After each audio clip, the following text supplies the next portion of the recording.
क्या आपको पता है कि अगर हम अपने डीएनए सीक्वेंस का कोई एक भी न्यूक्लियोटाइड चेंज करते हैं तो पॉसिबल है कि हमारे पूरे आरबीसी की शेप चेंज हो जाए। ये भी पॉसिबल है कि ब्लड क्लॉट होना भी बंद हो जाए।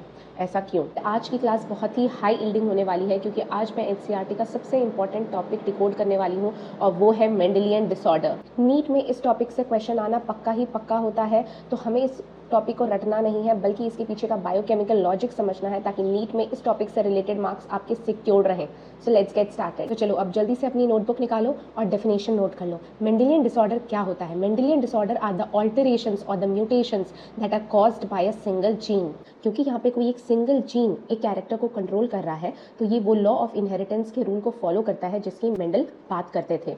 तो यहाँ पर जो डिजीज है या तो फिर वो ऑटोसोमल डोमिनेंट होगी या रिसेसिव होगी या फिर वो सेक्स लिंक भी हो सकती है, क्योंकि इसका अपोजिट होता है क्रोमोसोमल म्यूटेशंस, जहाँ पे पूरा का पूरा क्रोमोसोम ही गायब हो जाता है, जैसे for example down syndrome. But उसके बारे में हम नेक्स्ट वीडियो में पढ़ेंगे क्योंकि आज का वीडियो पूरी तरीके से फोकस्ड होगा जीन म्यूटेशंस पर।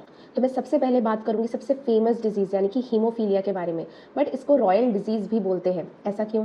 और क्योंकि ये एक एक्स लिंक्ड रिसेसिव डिसऑर्डर है, ये क्रिस क्रॉस इनहेरिटेंस फॉलो नहीं करता और ये ज़्यादातर मेल्स में देखने को मिलता है। ऐसा क्यों?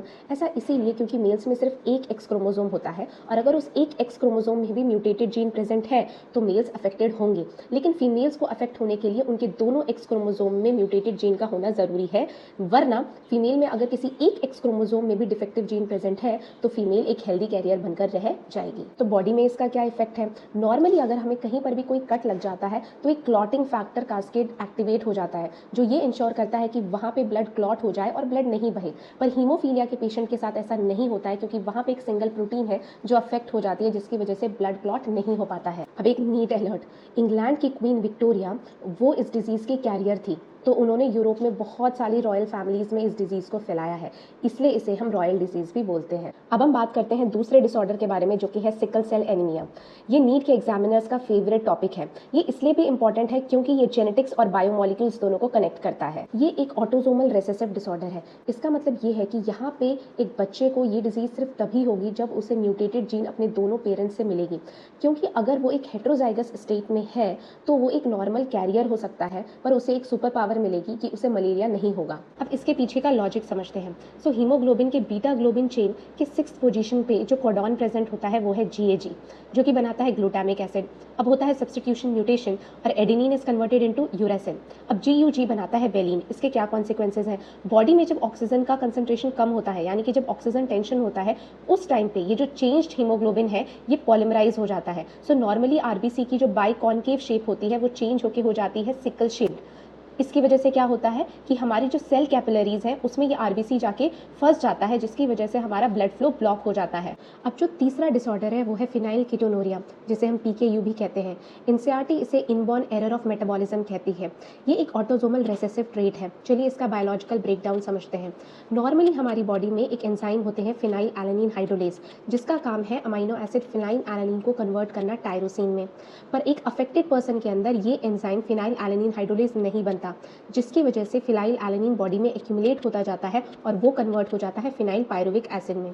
ये फिनाइल पायरुविक एसिड जब ब्रेन में पहुंचता है तो मेंटल रिटार्डेशन कॉज करता है और किडनी क्योंकि इसे रीएब्जॉर्ब अच्छे से नहीं कर पाती तो ये यूरिन के थ्रू एक्सक्रीट होता चला जाता है। तो चलो अब बात करते हैं नेक्स्ट डिसऑर्डर के बारे में जो कि है थैलेसीमिया।